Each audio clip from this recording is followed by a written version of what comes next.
Hello friends, मेरा नाम Michael और दोस्तों आज एक्सप्लेन करने वाले हैं कियोटिक शॉर्ट गॉड रीमेक का एपिसोड नंबर 3। चलो दोस्तों स्टार्ट करते हैं। जैसे कि हमने पिछले एपिसोड में देखा था कि जियान तियान अपने माँ के पास आता है और अपनी माँ से माफ़ी मांगता है और कहता है कि माँ मुझे माफ़ कर दीजिए, मैं टेस्ट में हार गया था। और उसकी माँ कहती है कि चिंता मत करो, अगर तुम्हें कोई भी बुली करेगा तो मैं उससे सबक सिखाऊंगी। और ये सब सुनने के बाद जियान तियान कहता है कि माँ मुझे पता है, लेकिन अगर कोई भी आपको पसंद करेगा तो उसे मैं जिंदा नहीं छोड़ूंगा। अब दोस्तों देखते हैं कि उसके बाद क्या होता है। और हमें दिखाया जाता है चांगयांग परिवार का बुक संग्रहालय और जियान तियान वहाँ आता है और सारे बुक पढ़ता है और कहता है कि ये सारे बुक तो काफ़ी मामूली है, मैंने इनको तो अपने 7 साल की उम्र में ही पढ़ लिया था जब मैं जियान चैन था अपने पूरा जन्म में, लेकिन इस जन्म में तो इन सभी बुकों को पढ़ना तो आसान है। और हम देखते हैं कि कुछ समय बाद जियान चैन सभी बुक को पढ़ लेता है और खड़ा होकर कहता है कि अभी मैंने सारी बुकों को पढ़ लिया, अब देखते हैं कि इन बुकों से पढ़ा मार्शल आर्ट किस काम आता है मेरे। और हम देखते हैं कि जियान तियान एक पावरफुल अटैक लाइब्रेरी के एक स्तंभ पर करता है और देखता है कि उसका अटैक काफ़ी खतरनाक है और उसके पंजे का निशान उस स्तंभ पे पड़ चुका है। और जियान ने कहता है कि वाह बहुत बढ़िया, 3 साल पहले सभी लोग मुझे नकार दिया था, लेकिन आज मैं काफ़ी शक्तिशाली बन गया हूँ और काफ़ी स्पीड से अपने सभी मेरिडियन को खोल रहा हूँ और स्ट्रॉन्ग बन रहा हूँ। और जियान तियान अपने वापस महल में चला जाता है और देखता है कि सुबह हो चुकी है और उसकी माँ का उठने का समय हो चुका है। अब मुझे उनको नमस्ते करना होगा, मेरी माँ को पता नहीं है कि मैं कुछ समय से काफ़ी मेहनत कर रहा हूँ और काफ़ी स्ट्रॉन्ग हो गया हूँ। और हम देखते हैं कि जियान तियांग अपनी माँ के पास आता है और उनको गिफ्ट करता है और उसकी माँ कहती है कि जियान तियांग, तुम्हें याद है ना कि तुम्हारे साथ कोई भी कितना भी बुरा करे, लेकिन तुम्हें हमेशा अच्छा व्यक्ति और अच्छा इंसान बन के दूसरों की मदद करनी चाहिए, इस बात को कभी मत भूलना। और जियान तियांग कहता है कि माँ मुझे माफ़ कर दीजिए, कुछ सालों पहले जो घटना घटी थी उसकी वजह से आपको काफ़ी मुसीबतों को सामना करना पड़ा।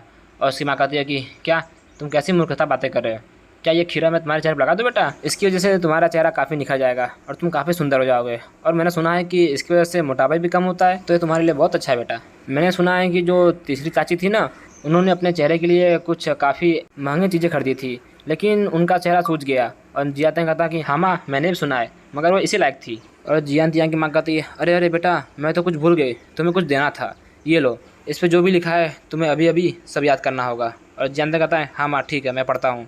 और जियान तियांग पढ़ता है और कहता है माँ आखिर इन चीज़ों की क्या ज़रूरत है, मैं तो काफ़ी स्मार्ट हूँ, वैसे भी मैं काफ़ी बुकें पढ़ता हूँ, लेकिन आपको इस पर लिखने में काफ़ी मेहनत लगता होगा, प्लीज़ माँ ऐसा मत करिए।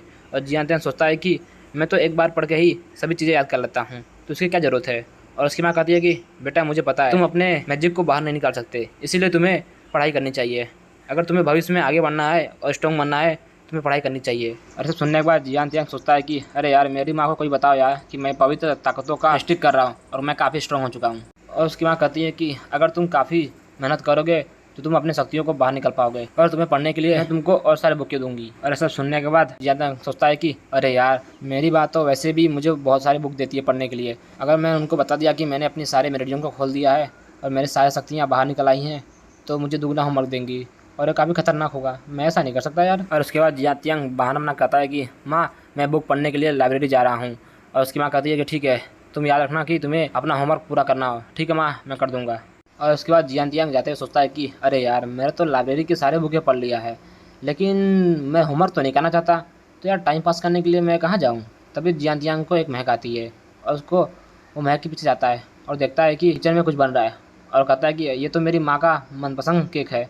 और जियान तियांग भाग के तुरंत अंदर जाता है और देखता है कि टेबल पे उसकी माँ का मनपसंद केक पड़ा है और तुरंत जाता है उसको खाने के लिए। तभी हम देखते हैं कि वहाँ का बावर्ची उस डिश को उठा लेता है और कहता है कि ओहो लिटिल मास्टर, मुझे यकीन नहीं हो रहा है कि चांगयांग परिवार का यंग मास्टर किचन में चोरी कर रहा है। और जियान तियांग कहता है कि तुम्हारी हिम्मत कैसे हुई ये बोलने की, क्या तुम्हें सज़ा का डर नहीं है, तुम्हारी हिम्मत कैसे हुई ये कहने की कि मैं चोरी करने आया हूँ, ये राज्य मेरा है, मैं जो भी चाहूँ यहाँ कर सकता हूँ, कमीने दास कहीं के।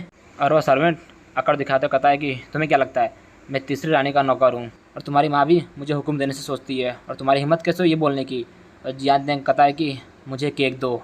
और नौकर कहता है कि मुझे पता है कि तुम्हारी माँ को ये केक काफ़ी पसंद है, लेकिन उनकी सौभाग्य में नहीं है ये केक खाने का। और हम देखते हैं कि बाकी नौकर भी बात करते हैं और कहते हैं कि ये तो कुछ सालों पहले हार चुका था, इसलिए आज इसकी माँ की कोई औकात नहीं है और इसकी माँ एक लाइट मास्टर है, नहीं तो इसकी माँ को और इसको दोनों को यहाँ से बाहर निकाल दिया जाता और इन लोगों को ये सुविधाएँ भी नसीब नहीं होती। और सब सुनने के बाद जियान तियांग कहता है कि मुझे ये केक दो, मैं अगली बार नहीं बोलूँगा। तभी हम देखते हैं कि वो सर्वेंट कहता है कि अरे मुझे माफ़ करिए, मेरे हाथ से ये केक फिसल गया। और हम देखते हैं कि वो केक गिर के टूट जाता है और जियान कहता है कि साले कमीने, इसकी कीमत तुझे चुकानी होगी। और हम देखते हैं कि जियान एक पावरफुल पंच मारता है और वो सर्वेंट वही मारा जाता है। और जियान कहता है कि 2 साल तक तीसरी रानी की वजह से तुम लोगों ने मेरे पीठ पीछे बहुत बुराई की है और मुझे बहुत पसंद किया है। आज तुम लोग को इसकी कीमत चुकानी होगी। और दोस्तों इसी के साथ एपिसोड नंबर 3 यही खत्म होता है। अगर दोस्तों आपको वीडियो पसंद है तो लाइक कीजिए, कमेंट कीजिए और शेयर कीजिए और चैनल को सब्सक्राइब कीजिए। बाय दोस्तों।